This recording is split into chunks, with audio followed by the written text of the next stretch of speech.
নতুন প্রজন্মের ছেলেদের জন্য মাধ্যমিকের সিলেবাসে সংযুক্ত হলো লেডি কিলার রোমিও। তো আজকে আমি তোমাদের যে কবিতাটা নিয়ে আলোচনা করব, খুবই মধুর ও খুবই দারুণ একটা কবিতা, আর এটি মাধ্যমিক পরীক্ষার জন্য খুব গুরুত্বপূর্ণ। কবিতাটির নাম লেডি কিলার রোমিও।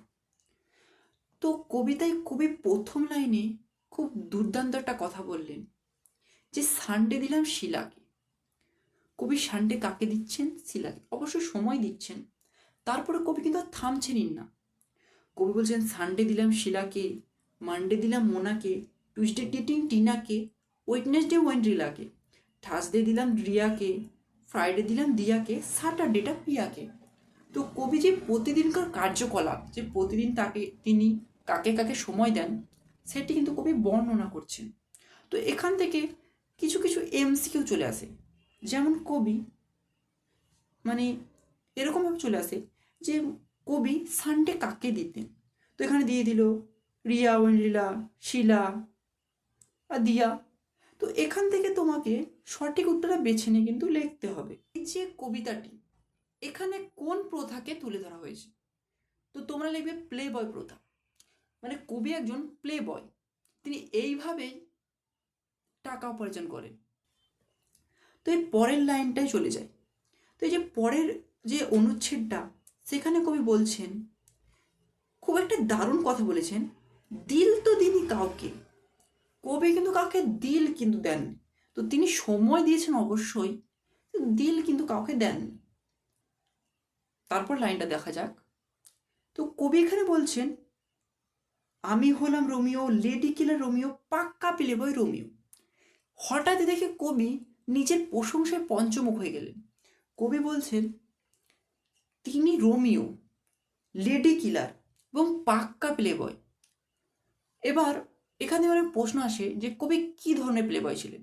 তো তোমাকে লিখতে হবে যে তিনি পাক্কা প্লে বয় ছিলেন নাকি ছোটো মোটো প্লে বয় ছিলেন, আর তার যে চরিত্রটির একটা বর্ণনাও চলে আসে। তো এগুলো তোমরা দেখবে। চলো পরের লাইনে চলে যায়। তো এখানে বলছে কারো চোখ ভালো, কারো মুখ ভালো, কারো ফিগারের ইশারা। তো কবি এখানে বলতে চাই যে সবার সব কিছু কিন্তু ভালো হয় না। কারো চোখ ভালো হয়, কারো মুখ ভালো হয়, কারো ফিগারে ইশারা। আর এখানে আরও বলেছেন যে জাওয়ানি চাই ফুল মাস্তি, যে ভালো লাগলে তাই দিশারা। তো কবিও কিন্তু থেমে থাকেন না। কবি যখনই কোনো সময় কাউকে ভালো লাগে তিনি কিন্তু সাড়া দেন। আর কবি আগে বলছেন ভালো লাগলে তাই দিশারা।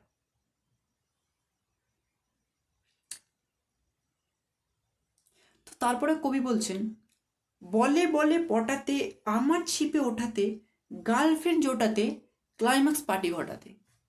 তো কবিগুলো কেন করেন? গার্লফ্রেন্ড জোটাতে। এবার তুমি বলবে যে কবি এতজনের সঙ্গে ডেটিংয়ে যাচ্ছেন, আর এখানে আবার গার্লফ্রেন্ড জোটানোর কথা কোন দিক থেকে এলো?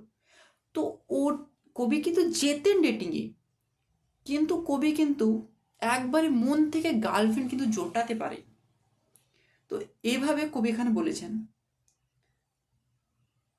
ক্লাইম্যাক্স পার্টি ঘটাতে। তারপরে কবি বলছেন এই ডান্স ফ্লোরে ওরা চান্স মারে, চাই আমাকে খুব কাছে, কাকে ইয়েস বলি কাকে নো বলি, ঘিরে থাকে যে চারপাশে।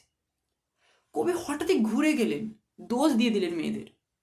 কবি যে এখানে আমার দোষ নয়, মেয়েরাই আমাকে জোর করে এবং ডেটিংয়ে যেতে বলে। কবি বলছেন আমার তো কোনো দোষ নেই। তো এখান থেকে একটা প্রশ্ন আসে যে এই যে কবি ডেটিংয়ে যাচ্ছেন, এখানে কবি ডেটিংয়ে যাওয়ার কারণ কি? কারণ হচ্ছে কবিকে সব মেয়েরা জোর করেন ডেটিংয়ে যাওয়ার জন্য, কবিকে অনেকজন পছন্দ করেন। তো কবি কাউকে না বলতে পারেন না, তাই তিনি বা সবার মন রাখার জন্য চলে যান। তো এর পরের লাইনটা দেখে নিই। তো এরপরে বলছেন কবি যে একটা দুটো মিটিংয়ে, দু চার কথা চ্যাটিংয়ে, চালু আমি ব্যাটিংয়ে, নো বলে সিক্স ওঠাতে। তো কবি এখানের মধ্যে বলছেন, এটা খুব কঠিন ও জটিল লাইন, তো তোমরা ভালোভাবে বোঝার চেষ্টা করবে, আমি সরলভাবে বুঝিয়ে দেবো। তো কবি এখানে বলছেন যে একটা দুটো মিটিংয়ে মানে এক দুটো কথায় এবং দু চার কথা চ্যাটিংয়েই তিনি কিন্তু মেয়েদের মনটাকে জয় করে ফেলে, মন চুরি করে ফেলে।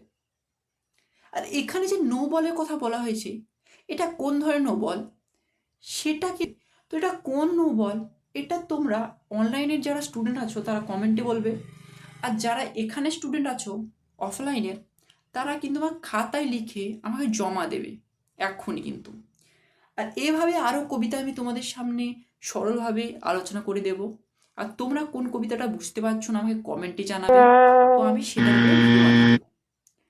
তো চলো আজকে ক্লাসটা এইটুকুই, চলি তাহলে। হ্যাঁ,